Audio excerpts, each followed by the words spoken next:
E, como eu sempre faço, eu fiz um PDF para ajudar a gente a seguir aqui, e depois eu disponibilizo no local adequado para vocês.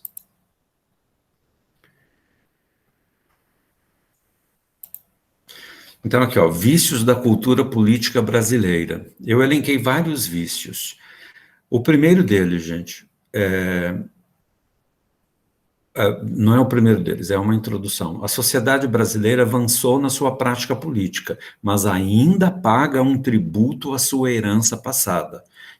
A gente avançou? Avançou, conforme eu disse para vocês. Mas a gente ainda é tributário do nosso passado. E aí a gente vai achar os vícios. O Brasil é uma democracia, mas precisa se aperfeiçoar. A gente não pode negar que o Brasil seja uma democracia. Por exemplo, nesse final de semana, no domingo, os brasileiros tiveram a oportunidade de ir às urnas e escolher vereadores e prefeitos. Em 2022, vai fazer isso com os demais cargos. Mas a nossa democracia, ela precisa se aperfeiçoar. Em que sentido? Aí eu trouxe essa figura aqui, olha, político ruim, né, tá fora, é o que a gente tem que fazer. Então, você é uma vergonha para o nosso país. É isso que o eleitor tem que fazer para aperfeiçoar a democracia. O político ruim, a gente tem que usar com ele o voto como veto. É claro, gente, que democracia não se resume apenas em voto. A gente pode fazer debates, sair às ruas, bater panelas, montar blogs, uma série de coisas. Mas o voto é muito importante, é o cerne da democracia. Então, agora, olha, quais os principais problemas da nossa prática política? Aqui sim, eu elenquei os problemas. Vamos começar, gente, aqui com o problema, que é esse aqui, olha, o baixo nível de conhecimento e de cultura política de amplas camadas da população. Quer dizer, a gente nota isso, a população brasileira é uma população que, no geral, ela tem um conhecimento, uma educação muito deficiente, e na política isto é pior. Essa situação de baixo nível educacional e baixo nível político é fruto da deficiência educacional em geral, as escolas elas deixam a desejar, da omissão de instituições como a escola na preparação eficiente de cidadãos conscientes e da ideia de que a política é uma atividade imprestável. Ou seja, aqui eu estou querendo colocar para vocês que a nossa baixa educação política é fruto da baixa educação geral que nós temos no país, fruto da omissão de instituições na preparação de cidadãos conscientes, e uma dessas instituições é a escola. A escola, ela não ensina muito de política. Na nossa escola, eu até aqui no Instituto Federal, eu vejo até que há uma preocupação com isso, mas eu sinto uma falta disso no geral. E também é fruto, essa baixa educação política é fruto da ideia de que política é uma atividade imprestável, que só gente que sem vergonha que participa dela, que não adianta nada, e não sei o quê, não sei o quê, não sei o quê. Então, aí no final das contas, as pessoas acabam participando da política, uma parte acaba participando da política sem a devida consciência, sem o devido preparo, vota de qualquer jeito, ou vota em branco, vota nulo, que você já sabe, são votos que não servem para nada, ou então deixa de participar. Olha que interessante, gente. O voto no Brasil é obrigatório, vocês se lembram quando nós discutimos isso, né? No entanto, a abstenção eleitoral desta vez, até por causa da pandemia, chegou a mais de 25%. Aqui em Pouso Alegre chegou a 27%. Para um país que tem um voto obrigatório é meio complicado. Essa situação de baixo nível de cultura política se reflete nisso aqui, olha, eu trouxe essa gravura aqui, ó, o nome dela é manipulação política, porque pessoas com baixa formação política são facilmente manipuláveis e caem com muita frequência em fake news grotescas. Então, aí, olha, é uma mão manipulando os outros, né? Quem é mais consciente, quem tem mais conhecimento político, resiste melhor à manipulação, ok? Gente, quando vocês tiverem necessidade de comentar alguma coisa ou de perguntar, por favor, se sintam à vontade para isso, viu? Aí o exemplo que eu dei, né, das pessoas caírem frequentemente em fake news, e aqui uma gravura indicando que pessoas com baixa formação política pulam no abismo seguindo um líder sem o menor questionamento. É isso, por exemplo, que levou amplas massas a apoiar Mussolini na Itália, Hitler na Alemanha, achando que seria a salvação. Ou então outros líderes populistas muito grotescos que, no final das contas, acabam sendo vistos como a salvação, mas aí, ó, pulando no abismo. Então é isso aí.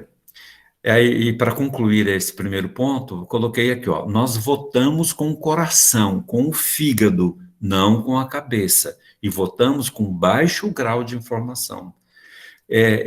O voto, gente, a política, isso é geral, viu? Não é só no Brasil, não. Mas como a gente está falando do Brasil, eu vejo isso com muita facilidade aqui. O voto que nós damos, ele é muito pouco lógico, ou muito pouco racional. Por quê? Porque o que fala é o coração, o que fala é o fígado. A cabeça tem muito pouca força na hora de definir um partido, um candidato, ideias e tudo mais. Tá bom? A outra coisa, o segundo ponto da nossa cultura política viciada, é a ideia muito difundida que política não adianta. Ninguém presta, todos buscam o próprio interesse e não ligam para a sociedade. Então, por causa dessa ideia muito difundida de que política não adianta, as pessoas acabam não se preparando, ou mesmo não indo votar, ou anulando o voto com muita facilidade. Né, eu escutei muito nessa eleição pessoas dizendo assim, olha, eu não vou votar porque o meu voto não vai adiantar nada. Não pode ser assim, né? Até porque eu sei, por exemplo, de vários lugares no Brasil em que a eleição, gente, deu empate. Em que ontem eu estava vendo no portal do UOL uma informação em que uma candidata, uma mulher, ganhou por um voto. E aqui pertinho de nós, na cidade de Estiva, eu não sei se de onde vocês vêm foi desse jeito, mas em Estiva, a diferença de um prefeito para o outro foi de apenas 16 votos. Então a gente tem que abandonar essa ideia de que a política não adianta, ninguém presta. Essa ideia, gente, que ninguém presta, ela está muito associada à ignorância. Você vai escolher, dá para a gente escolher um candidato perfeito? Não dá, mas tem gente boa na política. E aí as pessoas, por desgosto ou então má formação, eles acabam achando que não vale a pena. Então, essa ideia aqui afugenta a participação política das pessoas no processo político. E aqui a gravura, né? Odeio política e aí cruzo os braços, só que política chega na nossa casa. Né? São leis, são impostos e mais impostos, e aí, se a gente cruza os braços, a gente abre o caminho para que essas coisas aconteçam, ou de que algumas coisas sejam feitas passando por cima do interesse do eleitorado. A terceira coisa ruim que eu trouxe aqui, está aqui, olha, a pouca representatividade em cargos políticos de setores importantes da população. E, claro, eu não poderia deixar de colocar aqui, gente, dois setores que têm sido muito, a gente tem debatido bastante, de mulheres e negros. E aqui eu dei um exemplo. Entre 15 vereadores de Pouso Alegre, há apenas uma mulher e um negro. E essa aula eu preparei na semana passada, então não tinha visto ainda a eleição. Aqui em Pouso Alegre, olha só que coisa, em 2012 foram eleitas 2 mulheres, em 2016 caiu para uma, em 2020 não tem nenhuma na Câmara Municipal. Em 2016 foram eleitos 2 negros, o Adelso e o Campanha. O Adelso morreu no meio do mandato e o Campanha não foi eleito. Eu sei que em outros lugares as mulheres tiveram mais representatividade.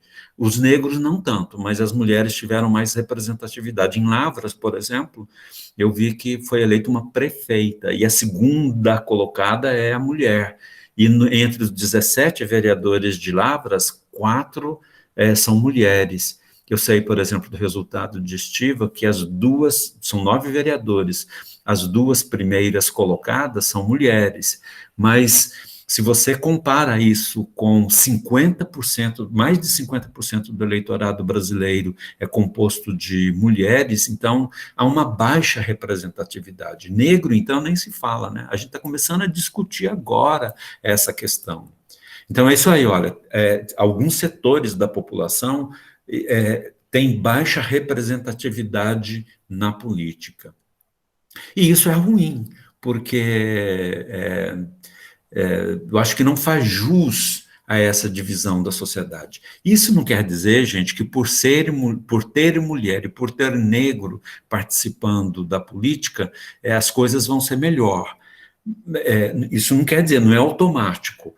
O que eu estou querendo afirmar aqui é que são amplos setores da população que deveriam ter mais representatividade.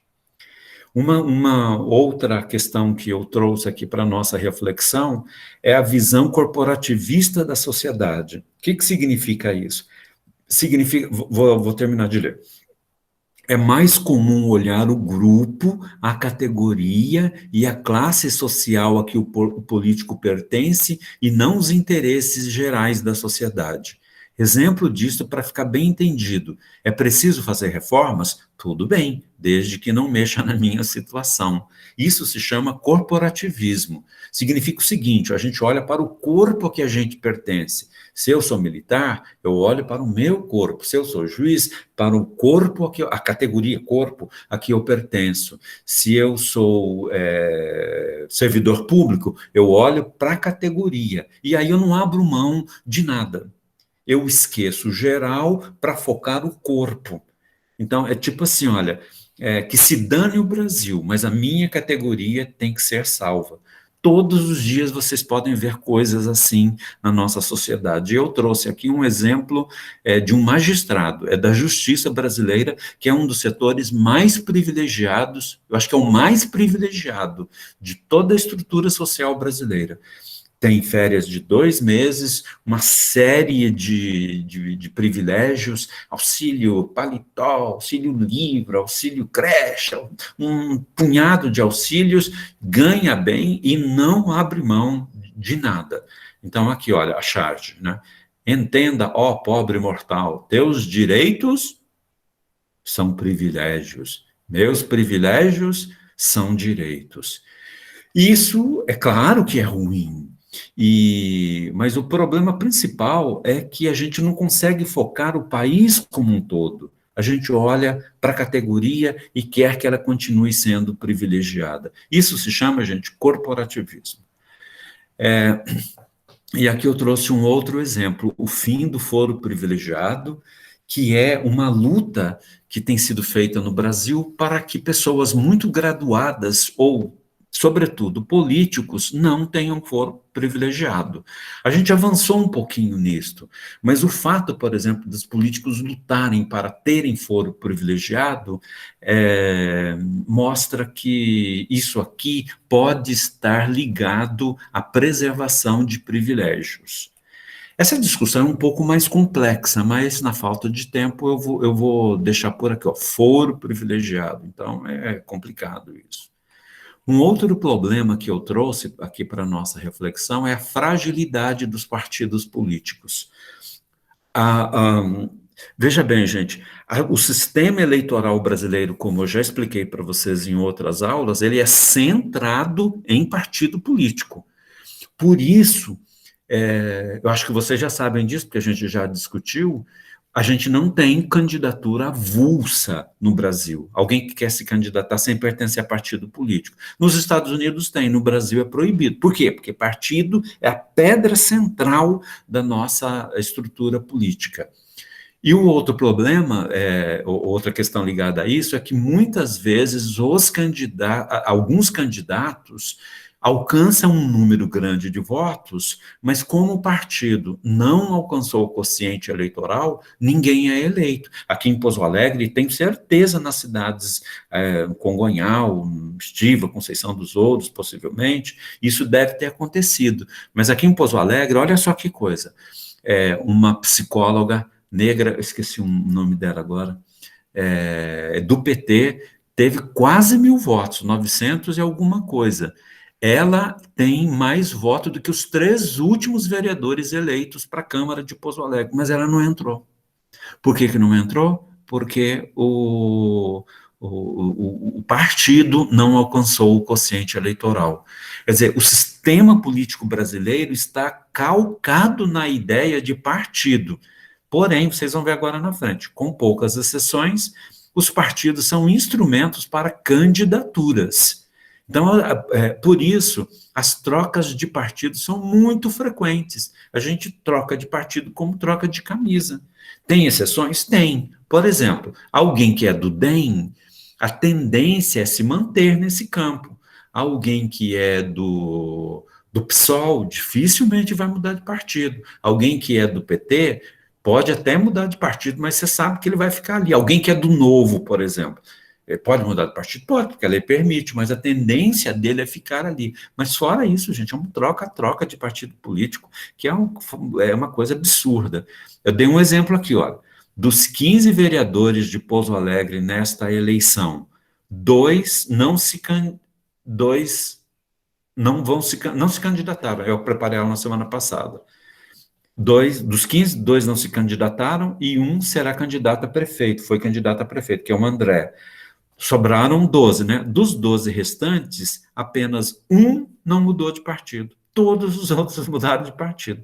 Essa situação aqui vocês veem em todos os lugares. Eu tenho, por exemplo, os dados de Alfenas. Alfenas tem menos vereadores que Pouso Alegre, mas a mudança de partido é muito frequente. E aí eu trouxe aqui, olha, a sopa de partidos políticos no Brasil.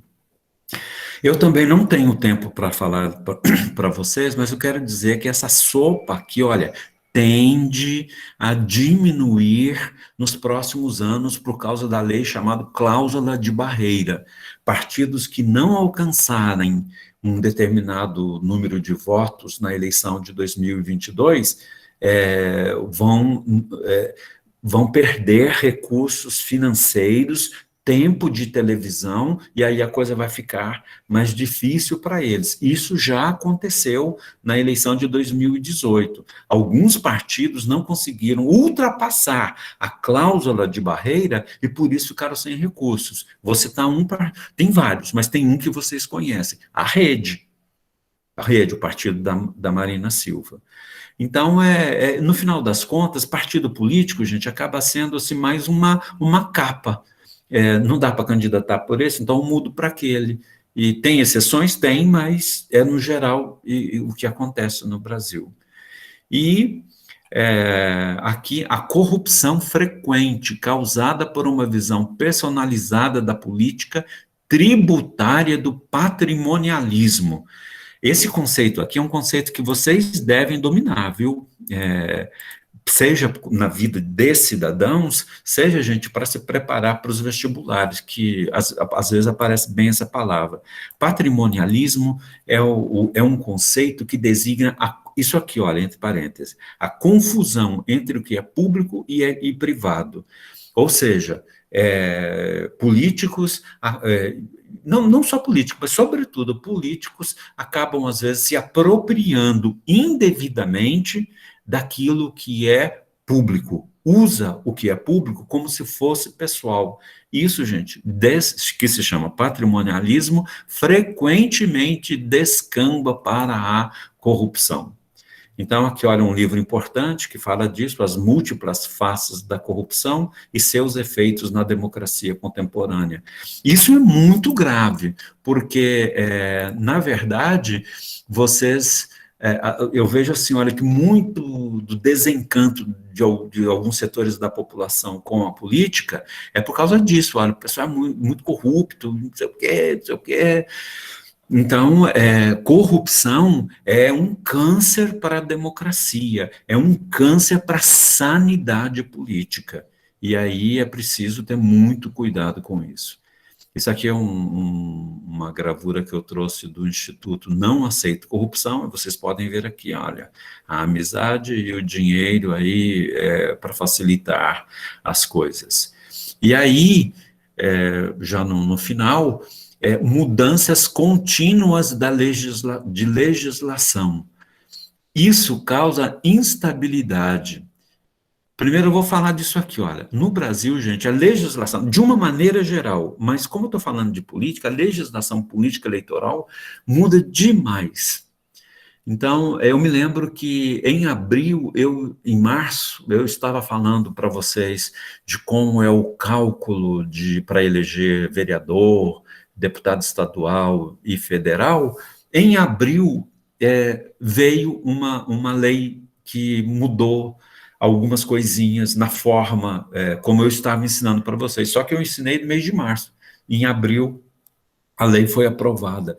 Então, há muitas mudanças, e aí não dá estabilidade. Isso é muito mal. Em cada época, em cada eleição, é uma lei que vale, é uma coisa que vale, e isso é muito ruim. Nós aqui somos diferentes do que acontece nos Estados Unidos. Os Estados Unidos é um país em que muito apegado ao passado e quase não há mudança, e por isso o sistema eleitoral americano é esse absurdo que vocês viram nas semanas anteriores, em que a gente tem a demora demais para apurar a eleição, não é o povo que decide a eleição presidencial americana, mas os delegados. Então, lá, por amor ao passado, eles preservam coisas que deveriam ser mudadas. Aqui conosco é diferente. A gente não preserva quase nada. Eu estou exagerando um pouquinho, mas a gente muda com muita frequência. A manutenção, e agora, elas, muitas vezes, as leis, nem sempre são cumpridas. E aqui eu dei 2 exemplos, mas eu dei esse exemplo apenas, eu queria que vocês entendessem isso, apenas para facilitar o entendimento, que eu tenho certeza que vocês conhecem isso. Não vai nenhum julgamento aqui de nada. A manutenção da elegibilidade da presidente Dilma, pela lei brasileira, gente, pela Constituição brasileira, uma pessoa que sofre impeachment, ela tem que perder os direitos políticos. Isso é muito claro. Mas os direitos políticos de Dilma foram suspensos? A pergunta aqui, a resposta é não. Entendeu? Então, me lembro que na época houve uma mobilização do Renan Calheiros, o presidente do Senado, do Ricardo Lewandowski, que era o ministro do STF, que estava lá presidindo o processo de impeachment, e eles deram um jeitinho e passaram por cima da lei. Você pode discutir se, olha bem, o impeachment da Dilma foi justo ou não, tá bom?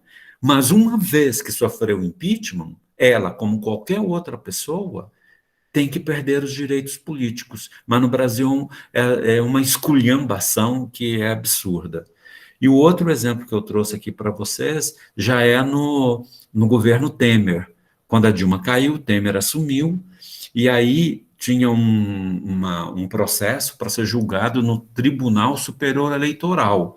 E a despeito de todas as provas para cassação da chapa Dilma Temer, e isso levaria à cassação do Temer também na presidência da República, a despeito de todas as provas, os juízes do TSE, Tribunal Superior Eleitoral, por 4-3, não aprovaram e tudo mais. Quer dizer, então a gente tem leis que acabam não pegando. Então, eu acho que qualquer um poderia pensar em outros exemplos e tudo mais, e aumentar aqui o número de vícios políticos que nós temos no Brasil. Mas eu acho que esses que eu coloquei aí, pessoal, são suficientes para mostrar que, a despeito de nós vivermos numa sociedade que avançou, e a gente não pode desconhecer isso, a despeito disto, a gente tem que entender que a nossa democracia, ela precisa de reformas, ela precisa de complementos. E aí, gente, vocês são jovens, eu vejo aí que vocês têm altos ideais de vida, todos nós temos essa tarefa de nos confrontarmos com esses problemas que eu coloquei aí. Gente, é isso. Eu estou aberto agora para questionamentos de vocês e tudo mais, perguntas. Tudo bem? Isaías, o que é o foro mesmo? O foro privilegiado é uma garantia de que determinados setores da população vão ser julgados por juízes e por tribunais especiais, e não por juízes de primeiro grau. Por exemplo, quando um deputado... Vocês estão vendo isso com o filho do Bolsonaro, Flávio Bolsonaro. Ainda está em julgamento, mas o advogado dele luta para ele ser julgado pelo Supremo Tribunal Federal, e não por um juiz de primeiro grau.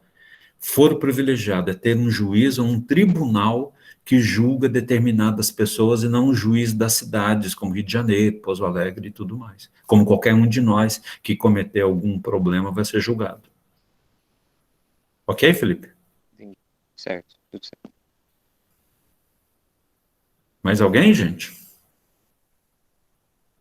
Acho que tem alguma coisa no chat.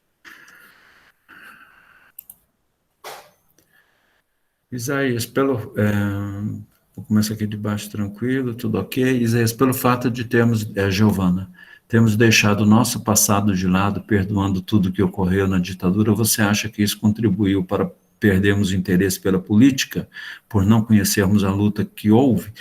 Eu acho, Giovana, que é mais do que a ditadura, é o nosso passado.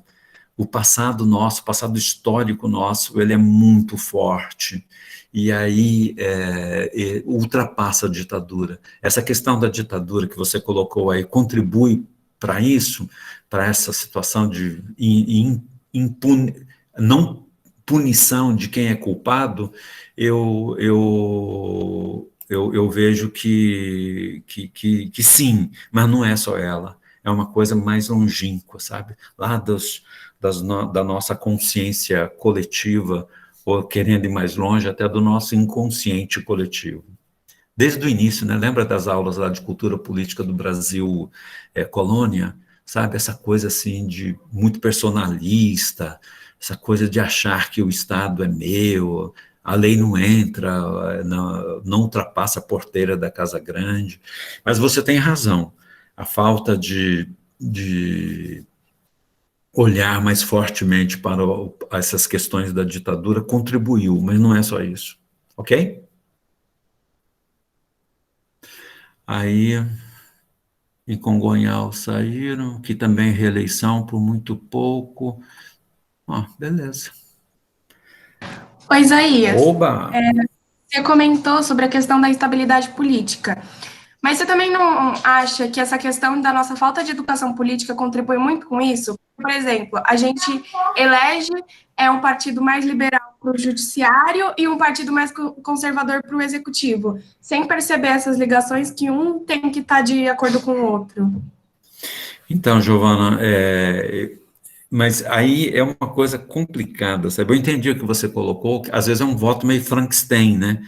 Você dá o voto, por exemplo, imagina, para um candidato do DEM, que é um partido de direita, para prefeito, e dá um voto, por exemplo, no PSOL, para a Câmara de Vereadores. É um voto Frankenstein.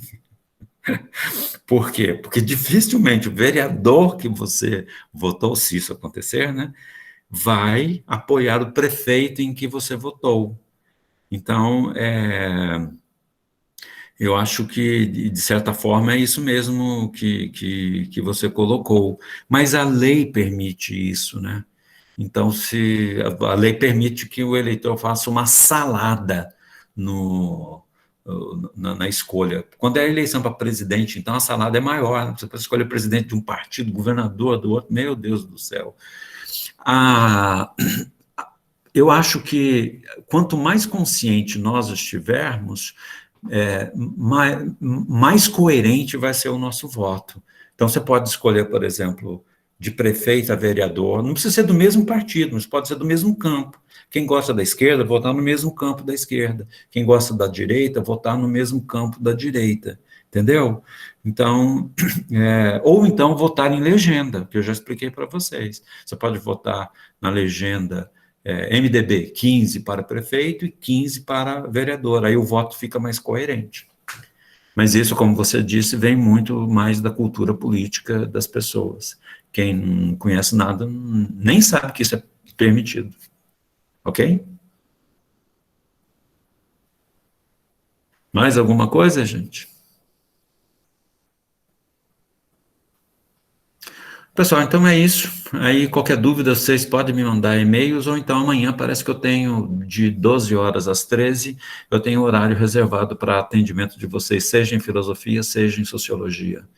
Um grande abraço a todos, bom dia e até a próxima semana, ou outra semana em que eu vou dar aula também síncrona. Abração a todos. Então é isso. Obrigado. Até mais, pessoal.